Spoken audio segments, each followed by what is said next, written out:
The Ministry of Public Works and the Digital Economy has recorded significant progress over the past 6 months in the implementation of the Laville Rehabilitation and Reconstruction Project.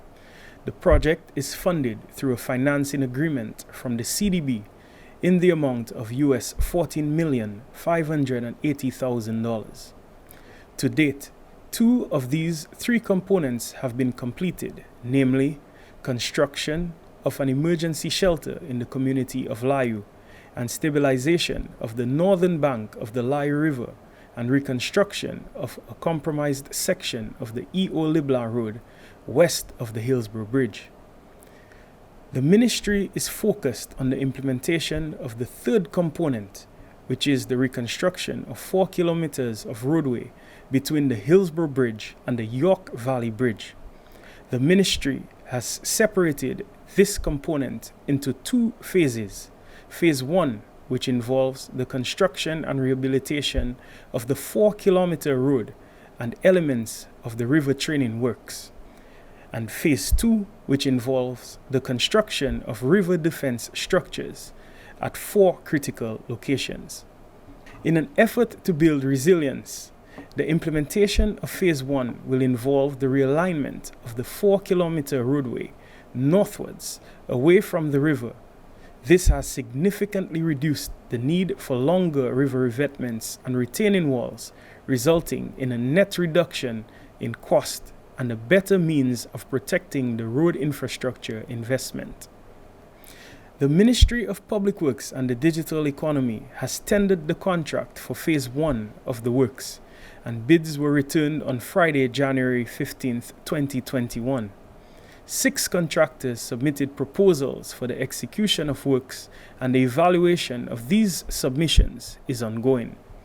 The Ministry of Public Works and the Digital Economy has commenced community stakeholder engagement to keep the community abreast with the project implementation plans. The ministry has identified the properties that will be impacted by this project. Cabinet has therefore approved the commencement of activities to acquire these properties. It is anticipated that actual construction will commence in May 2021 and last for a period of at least 12 months. An investment of that magnitude will provide job opportunities for construction workers, heavy equipment operators, service providers in the construction sector, as well as ancillary services.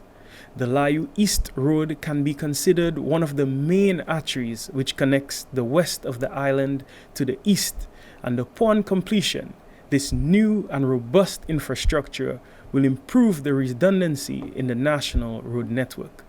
A new Laville Valley Road will certainly contribute to the socio-economic development of its beneficiaries by facilitating commerce and enhancing economic activities in critical sectors such as agriculture and tourism.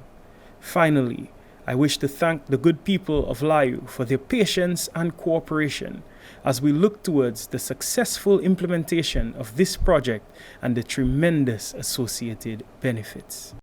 The early childhood development sector in the Commonwealth of Dominica has seen growth in the last decade with amendments made in 2002 to the Education Act No. 2 of 1997, ensuring that legislation met international standards and that the age of early childhood education ranged from 0 to 8 years. In September 2012, government took the decision to implement universal access to early childhood development.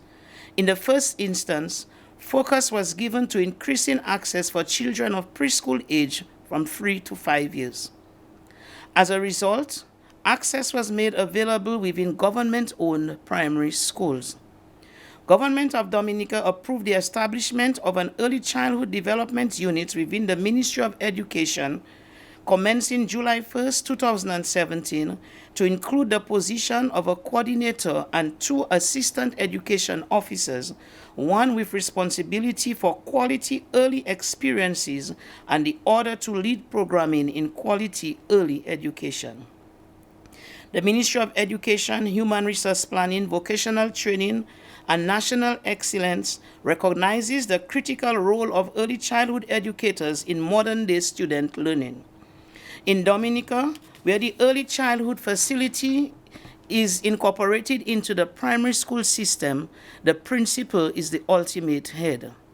The ministry is reviewing the positions within the education system with a view to creating permanent positions for early childhood educators. Early childhood teachers specialize in the learning, development, social, and physical needs of young children. The teaching dynamics are different, demanding more individual attention. These educators provide a safe and comfortable environment in which young students can learn not just early academics, but social, motor, and adaptive skills. The structure of early childhood education is different from regular classroom experience. Modern-day early childhood education is student-centered, learning with an open concept, since the early learners require maximum supervision. 8 new early childhood facilities have been opened as a result of the construction or rehabilitation of the primary schools under which they fall. Bells, Clifton, Concord, Roseau, Salisbury, Trafalgar, Warner, and Wharton Waven. From November 2020 to January 2021, the Cabinet has approved 2 years contract for 14 new early childhood educators. At the last meeting of Cabinet, 2 early childhood educators were approved for the new early childhood center at the Salisbury Primary School, and 1 early childhood educator with emphasis on special education was approved for Roseau Primary. The United Nations International Children's Emergency Fund, UNICEF, is assisting the ministry in developing a comprehensive policy in early childhood education which will guide the operation of this sector. The Commonwealth of Dominica has pledged its commitment to modernizing the processes and promoting the use of technology that will improve the lives of all Dominicans. Dominica is not alone in this mission.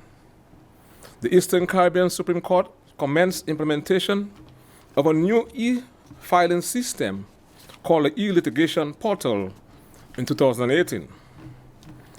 This portal, I must add, will transform the way that litigation is handled in the Caribbean and will take us to a new frontier in dealing with cases before the court. The introduction of the portal will get rid of the requirement for documents to be filed on paper and will, by extension, eliminate the need to affix postage stamps to documents for filing. In order to ensure that the portal can be implemented in the Commonwealth of Dominica, the Cabinet of Dominica has approved the necessary amendment to the Court of Justice Fees Act. At present, payment of court fees can only be made via postage stamps. This amendment, therefore, will provide for the payment of court filing fees by means other than by stamps. This new amendment, I must add, is not the only step that the government has taken to ensure the modernization of payment methods in the Commonwealth of Dominica. It is therefore instructive to note that there were 3 pieces of legislation passed in 2018 to this end, namely the Bankruptcy Fees Amendment Rules SRO 39 of 2018, the High Court Proceeding Fees Rules SRO 4 of 2018, and the Court of Appeal Proceeding Fees SRO 40 of 2018. The amended Courts of Justice Fees Act will enable the payment of court filing fees and percentages, including payment for transcripts of the court proceedings, and by means of credit card, debit card, cash, and check. The Ministry of National Security and Home Affairs seeks to keep the public informed of all important changes, and so any information emerging will be shared in the future via appropriate media. At the meeting of the Cabinet on Tuesday this week, Cabinet approved the appointment of Mr. Wayne Benjamin, better known as Mr. Benji N2O, as Cultural Ambassador of the Commonwealth of Dominica. Cultural ambassadors are distinguished individuals carefully selected from various fields, including art, literature, science, entertainment, sports, and other fields of public endeavor, who have agreed to promote Dominica's culture, nature, people, and avenues for continued development. Having been bestowed this prestigious title by the President of the Commonwealth of Dominica, these prominent personalities volunteer their time and talent to the cause worldwide. From the year 2001, Mr. Benjamin has toured extensively representing Dominica. Of course, he specializes in the bouillon music genre, and he also is a prominent member of the well-known Triple K International Band here in Dominica. In 2009, he placed first runner-up in the OECS Soca Monarch competition, which was held in St. Lucia. And in 2008 and again in 2009, he was afforded the title of Unofficial People's Road March in St. Vincent and the Grenadines. At every opportunity, Mr. Benjamin has promoted his country and its people. Cultural representation at this level holds tremendous opportunity for Dominica as a tourism and cultural destination. In addition, a cultural ambassador could assist in mobilizing resources to assist in Dominica's development. Mr. Benjamin has also been engaged in various mentorship activities focusing on the youth and underprivileged. He is deeply involved in community activism, which led him to become a member of the Focale Development Committee, and he's also currently a sitting member of the Roseau City Council. Mr. Benjamin is seen as a true patriot, one with a desire to make a difference in his community and country. So I have outlined a number of reasons why Mr. Benjamin was selected to be appointed as the cultural ambassador, and that title is being bestowed on him effective 1st of February 2021, and will run for 2 years in the first instance. Therefore, I take this opportunity to congratulate Mr. Wayne Benjamin, and of course, all of us look forward to his representation as Cultural Ambassador for the Commonwealth of Dominica.